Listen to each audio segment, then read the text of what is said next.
parlons de mon témoignage. Je m'appelle Shifnas, je suis né au Sri Lanka, dans une famille musulmane, dans un village musulman, 5 minutes de la mosquée.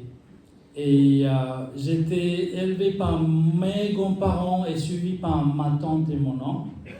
Et pourquoi? Parce que c'était une période problème d'économie de mon pays. Mes parents et plein d'autres parents, ils partaient travailler dans un autre pays comme pays d'Arabe, Koweït, pour gagner de l'argent pour nous sauver. Le souci, c'est que mes parents, ils sont partis les deux ensemble au lieu de rester au moins un, être avec nous. Les deux sont partis et du coup, on restait seuls. Et du coup, à l'âge de 0 jusqu'à 12, 13, 14 ans, si je me rappelle bien, j'ai vu mes parents que 2-3 fois. J'étais élevé pas par eux et au moins si ma mère ou quelqu'un qui restait avec moi, on aurait de vivre quelque chose de mieux. Maintenant, pour aller au sujet, c'est que j'étais élevé par ma tante et mon oncle, ils sont musulmans, mais à la fois ils sont des sorciers et qu'ils ont tué les gens devant mes yeux. Et qui peuvent faire du mal, à la fois ils peuvent être justes comme tout le monde. Et j'étais élevé dans un climat comme ça, dans une famille dysfonctionnelle, et ils étaient durs avec moi et tous nos frères et sœurs, et qu'ils ont eu un peu plus de dureté, de parole et de vraiment d'abus physique. Et du coup, on a vécu, moi et mes frères et sœurs, un temps très difficile dans cet environnement. Et du coup, j'étais élevé comme un musulman. Je suis allé à la mosquée, j'ai appris le Coran, j'ai fini le Coran, et je pratique plusieurs fois la prière et le jeûne. Tout ce qu'il fallait parce qu'on est dans un village, il n'y a que des musulmans, on vit que ça. Donc je grandis et j'entends parler que ma mère et mon père décident de venir vivre avec nous. Ça, c'est à l'âge d'à peu près 12 ans, 14, entre 12 et 14. Et quand ils sont décidés de venir, personnellement, j'étais tellement content, intérieur, mais je ne sais pas comment exprimer. Et du coup, j'attends. Quand ils sont venus vivre avec nous, du coup, 1 mois, 2 mois, 3 mois passent. Je commence à chercher, attendre cet amour, affection, cette parole d'encouragement. Voici mon fils, je t'aime et que je vais être avec toi, je suis derrière toi et tu vas avancer dans ta vie. Et donc j'attendais toutes ces paroles et de toutes ces affections, mais en fait, j'ai pas eu ça. Et il commence à nous élever avec, comme mon oncle et ma tante, avec pas mal de dureté, pas mal Par contre, nos parents ne nous ont pas abusés physiquement, mais mon père était absent et ignorant, et ma mère, elle était un peu plus dure, paroles menaçantes. Et du coup, je vis ça à la place de ce que j'avais besoin, amour et affection et la parole valorisante. Un jour, il y a une histoire qui s'est passée. Mon père, il fâche avec ma mère, il part vivre avec son ami dans le même village. Je vais aller le chercher. Et il ouvre la porte chez son ami. Et d'un coup, il me regarde, il me dit « Qu'est-ce que tu fais là ?» Je dis « Viens, rentre à la maison. Il faut qu'on rentre. » Il pleure. Il pleure devant moi. Il dit « Tu es un bon fils. Mais ne reste pas là. Sors, pars. » Et il a fermé la porte comme ça. J'étais resté figé à l'extérieur de cette porte. J'ai attendu toute ma vie pour qu'il vienne, il me prend, il m'accepte, il me donne l'amour, il me conduit. Et là, il me fermait la porte comme ça. Là, j'étais bloqué à l'extérieur de la porte.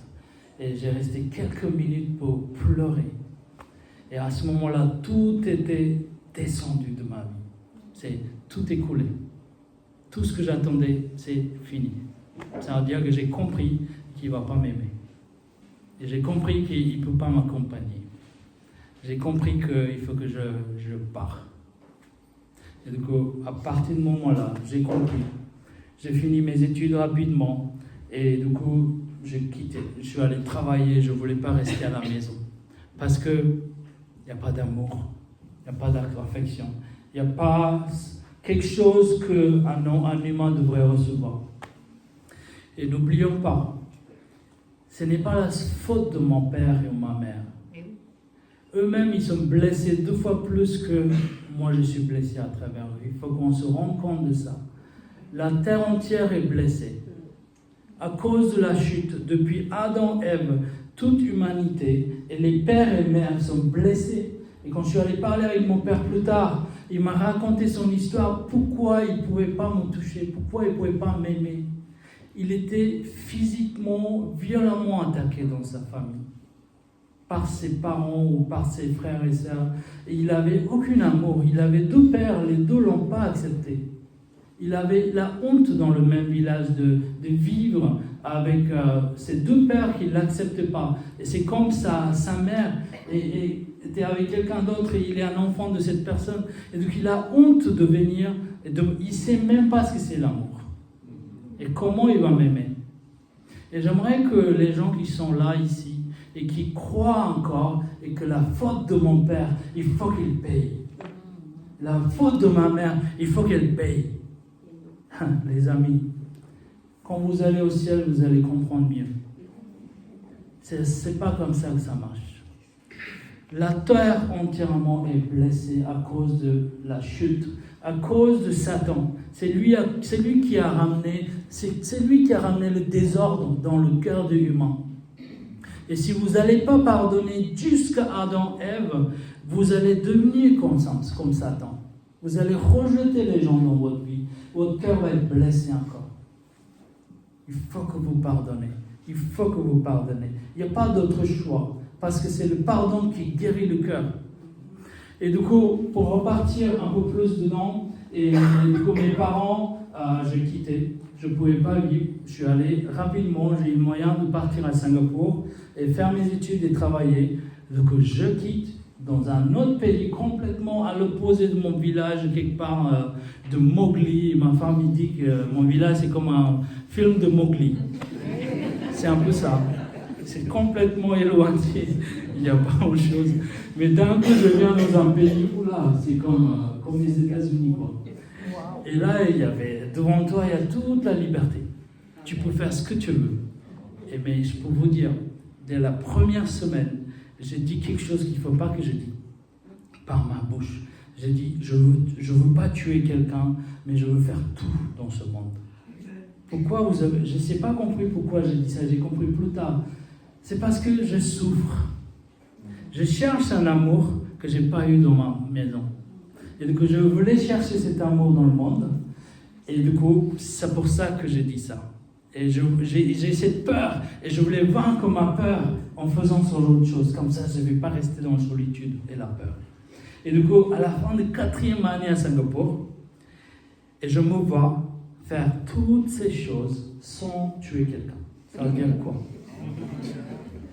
Mais c'est vraiment vrai, les amis. J'étais tellement dans le malheur à Singapour parce que c'est un lieu où il n'y avait pas ma famille, où il n'y avait pas ma communauté, où il n'y avait pas ma religion. Je suis libre. Je peux faire ce que je veux et je faisais. À la fin de 4e année, je me voyais boire beaucoup d'alcool pour oublier mon trou qui souffre. Et je me vois faire de bagarres, de colère, pour exprimer mon colère de mon corps qui souffre. Et j'étais 2 fois en prison. Je fréquente les gangs.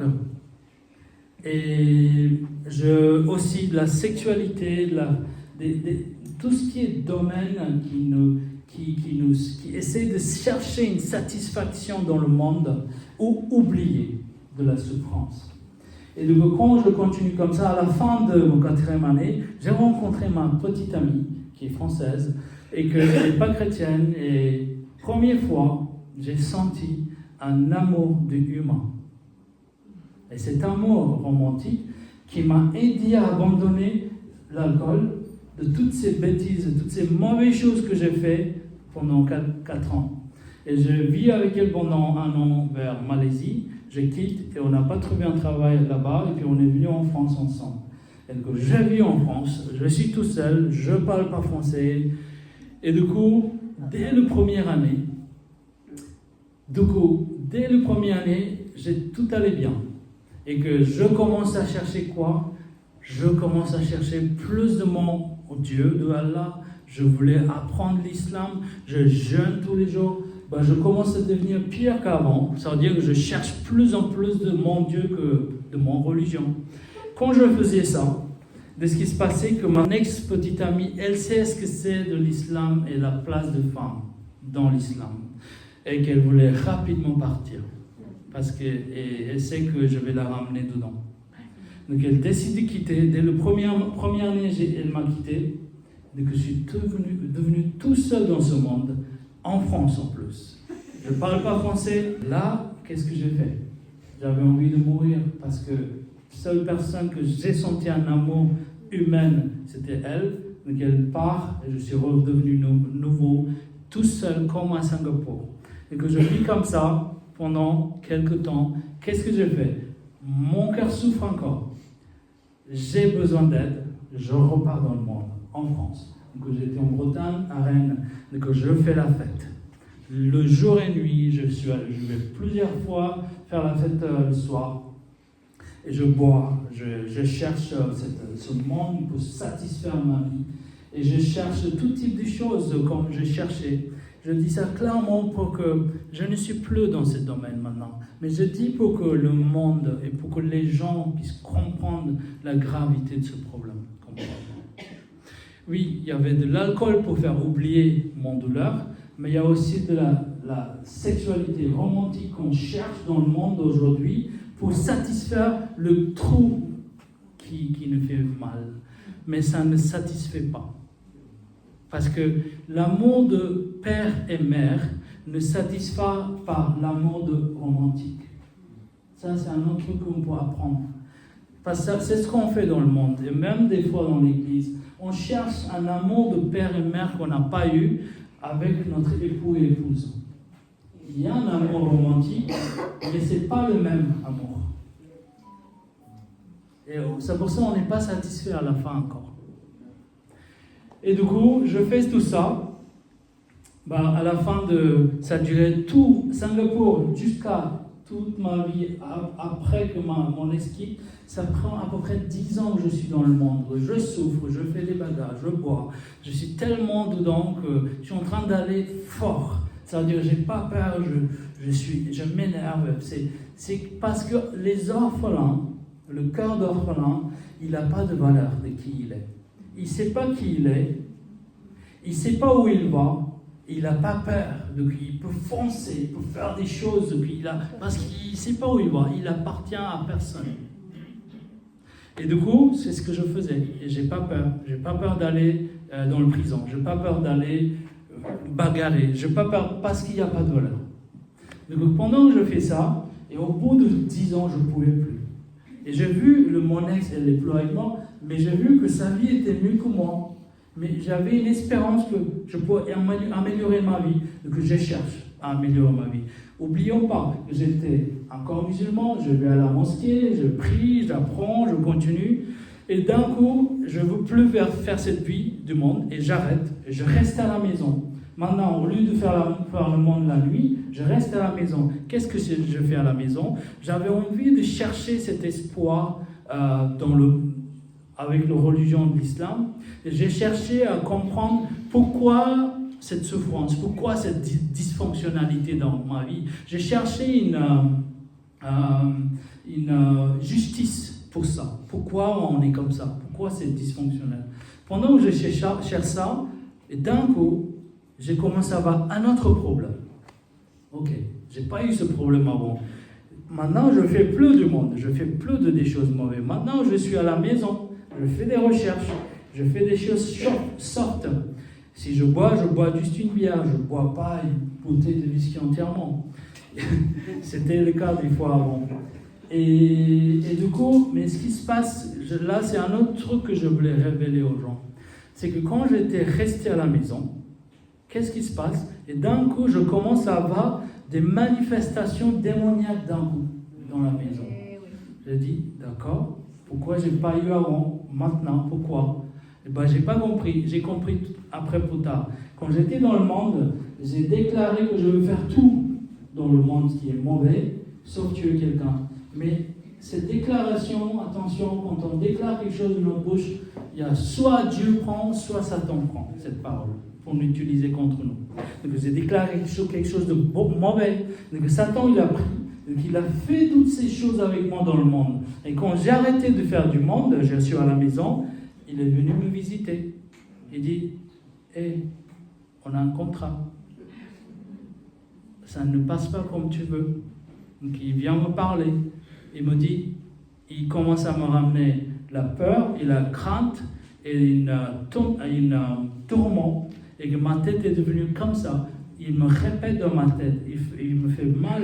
Et je n'arrivais pas à dormir. C'était tellement dur. Mais c'était une chose qui est importante. Il a mis une liste devant moi.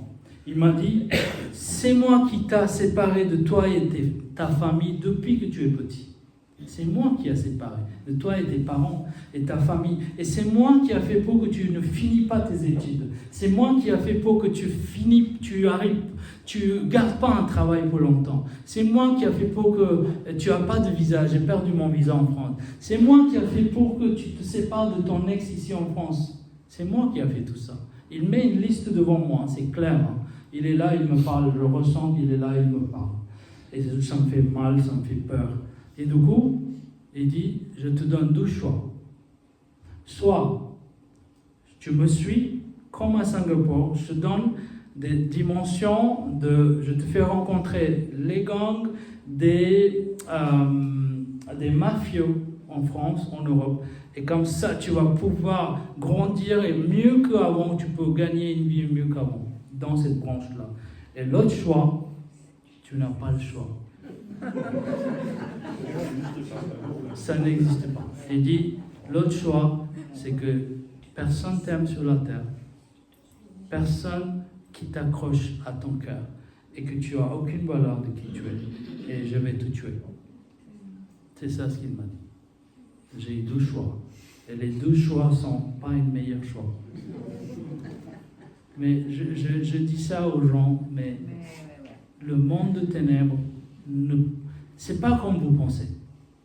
Ils sont réels, même si vous pensez de faire des choses pas bonnes, mais entre royaume de Dieu et entre royaume de ténèbres, il n'y a rien au milieu.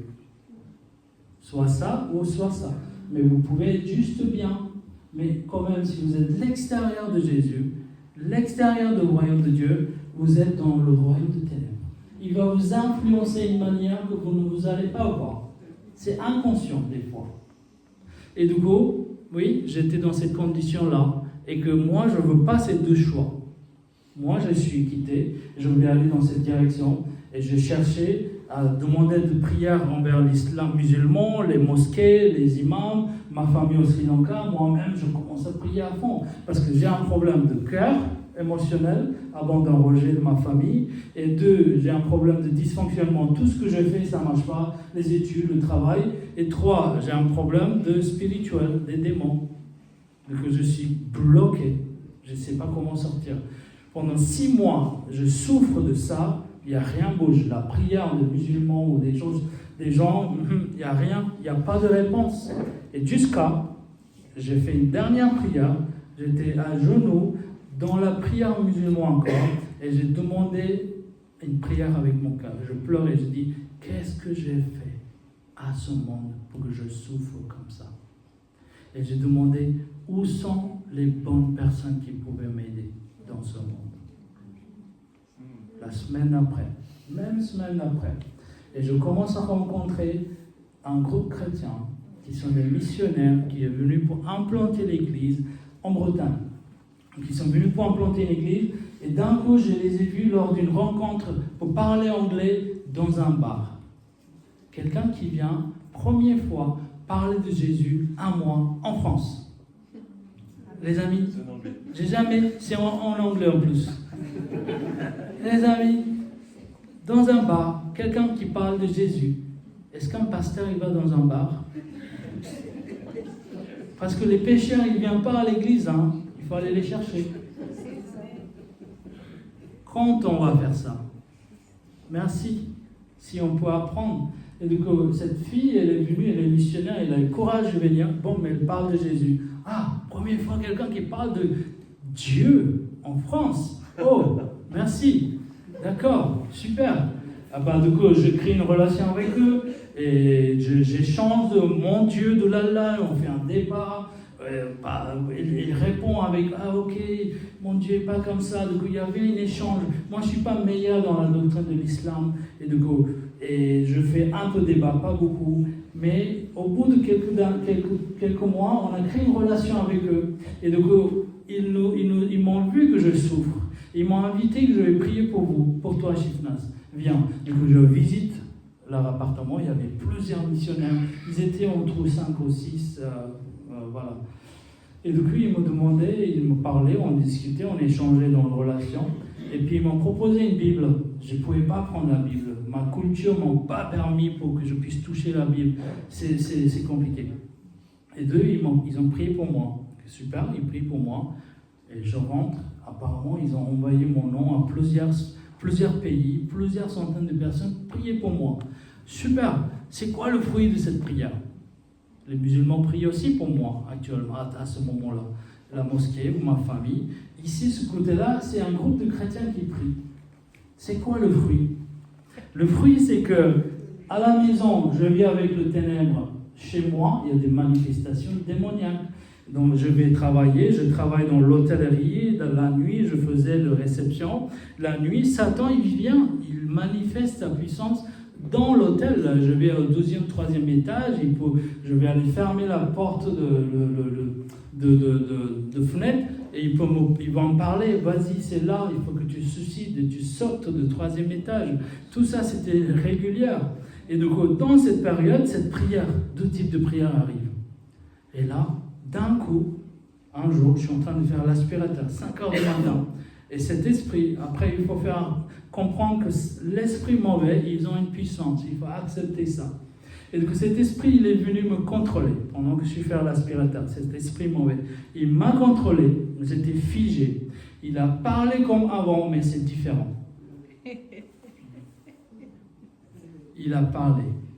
Vous savez, des fois, Satan, il peut prêcher l'évangile mieux que les chrétiens, des fois. Il est venu dire, oui, il a dit toutes choses avant, des mauvaises choses de moi, mais il a dit maintenant, je ne peux plus te déranger dans ta vie, car il y a quelqu'un qui vient dans ta vie qui est plus grand que moi. C'est ça. Merci. Et pour moi, les amis, oui, plus grand que lui encore, je ne sais pas que c'est Jésus, mais ce que je sais que c'était Allah, c'est lui qui est plus grand que moi, plus grand que Satan. Ok, pour moi, selon le Coran, même prophète Mahomet, il ne pouvait pas communiquer directement avec Allah. Il était obligé de communiquer par un ange ou par un rêve et vision. Mais Dieu ne va jamais venir vivre vraiment personnellement dans ta vie avec toi. Donc je n'ai pas trop pris cette parole que Dieu, Allah va venir dans ma vie. Non, je n'ai jamais pris ça. Je ne pouvais pas. C'est doctrine, c'est écrit comme ça. Donc je marche dans la semaine suivante. Je dors le matin parce que je travaille la nuit. Ce jour-là, je prie comme tous les jours avant de dormir le matin, après le travail. Je prie. Je dis, viens m'aider. Si tu ne viens pas m'aider, je vais mourir. C'était comme ça ma vie à l'époque. Et là, d'un coup, parmi la présence d'autres esprits, il y a une voix qui me parlait et que ce n'était pas le même que cet esprit mauvais. Et que cette voix qui me disait tout ce qui est à l'envers de ce que cette liste de Satan qui a mis devant moi. Je dis, même s'il paraît que cet esprit paraît qu'il est mieux, il y a une paix, il y a quelque chose de bon, mais moi j'ai peur de tous ces esprits qui me parlent que je ne vois pas. J'ai demandé à cet esprit, même s'il paraît que tu as l'air d'être bon, et que tu dis la vérité et la bonne chose, et si tu ne me dis pas qui tu es, je ne vais plus te parler, parce que j'en ai marre de ces tourments, cette tête qui me fait mal, des esprits. Et là, il m'a dit, si tu veux vraiment savoir qui je suis, quand je te le dis, tu fermes tes yeux et tu verras qui je suis. D'accord, je dis, j'ai essayé plein de choses pour améliorer ma vie. Je vais essayer ça. C'est quelque chose qui me propose, je prends pour améliorer ma vie. Très bien. Et ça peut être n'importe quoi, hein, mais j'ai fait confiance. entrez. Il m'a dit, maintenant, tu fermes tes yeux. Et quand il m'a dit, tu fermes tes yeux, j'ai fermé mes yeux et j'ai regardé. Je vois Jésus, il était debout à cette distance. Il était habillé en blanc, cheveux longs, barbe longue. Il y avait une gloire sur lui. Et j'ouvre mes yeux, je referme. Il est complètement là, glorifié, avec la robe blanche. Cette présence est extraordinaire. Elle était tellement en paix. Une paix dans le ténèbre. Et là, j'étais choqué. Parce que le courant, la doctrine islam qui m'ont mis dans mon cerveau, Jésus, il est un prophète. Mais là, je le vois plus qu'un prophète.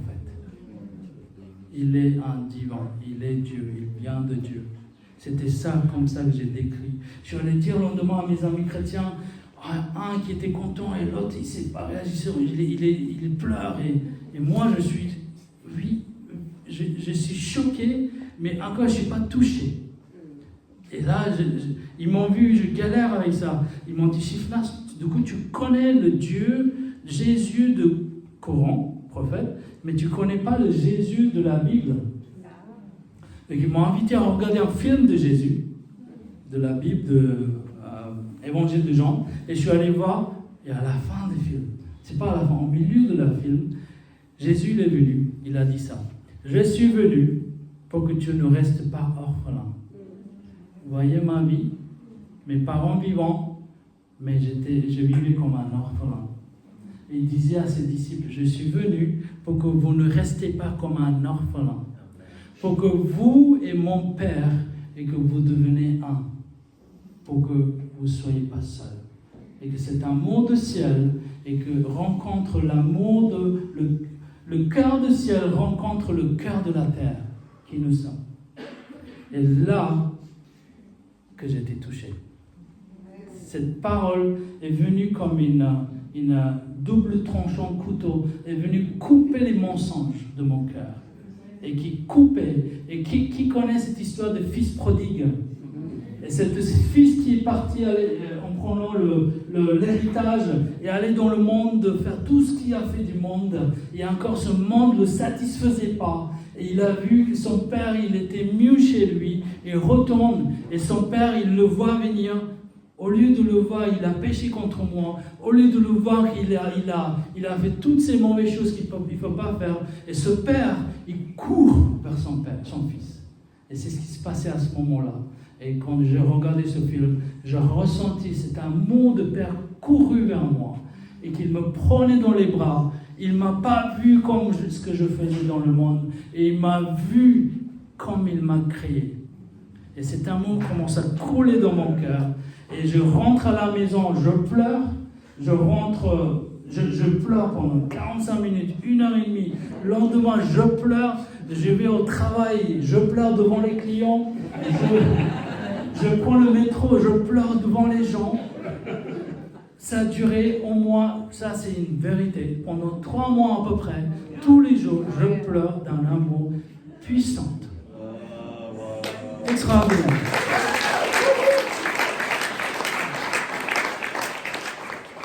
Et au bout de 2-3 jours, je m'arrête parce que je voulais me décrire de ce que c'est. Moi-même, je suis en train d'expérimenter, je ne sais pas ce que c'est. Mais donc je m'arrête le soir, je dis, mais je me décris à moi-même. Et donc pour décrire, il y a des paroles qui sont venues, ce n'est pas de mon langage. Première parole vient, c'est éternel. Éternel, ce n'est pas mon vocabulaire. C'est éternel. Dieu Saint, ça vient du ciel, c'est Jésus. C'est ça les paroles qui sont venues pour me décrire ce qui se passe. J'ai dit, ça, c'est bon. Là, Seigneur, je suis en train d'expérimenter un amour de Père est constante. Et vous connaissez la parole qui dit que l'amour de Dieu est si puissant, si profond, si large, et que la connaissance humaine, que ça dépasse la connaissance humaine. On ne peut même pas contenir et comprendre cet amour qui est 1000 fois plus grand que l'amour de nos parents. Et je suis en train d'expérimenter ça. Et quand je suis allé lire dans la Bible cette verset, je dis, mais j'ai expérimenté ça. Et j'expérimente ça. Et que c'était si puissant son amour, je pleurais comme un enfant, tous les jours, comme un enfant. Tous ces vides d'amour que je n'ai pas eu de mes parents, waouh, vague d'amour, vague d'amour, vague d'amour. Et alléluia, j'étais guéri de mon cœur et j'ai donné ma vie à Jésus rapidement. J'étais baptisé dans la mer de Saint-Malo vers le nord. Pendant l'hiver, au mois de février, je sais pas, 7 degrés, j'étais en feu pour Dieu, et merci Seigneur. Et il a tourné mon cœur de pierre comme une crêpe, le cœur de la chair. Et c'est totalement possible, les amis, c'est totalement possible à ce Dieu qui est si puissant. Est-ce que vous le croyez que c'est possible? Alléluia. Alléluia. Merci Seigneur. Merci Seigneur. Je prie dès maintenant, les amis, ceux qui sont là ici, et que c'est totalement possible. La solution de tout de votre cœur, c'est l'amour de Père Céleste. C'est l'amour de Père Céleste qui brise le joug, qui remplace l'amour qu'on n'a pas eu de nos parents.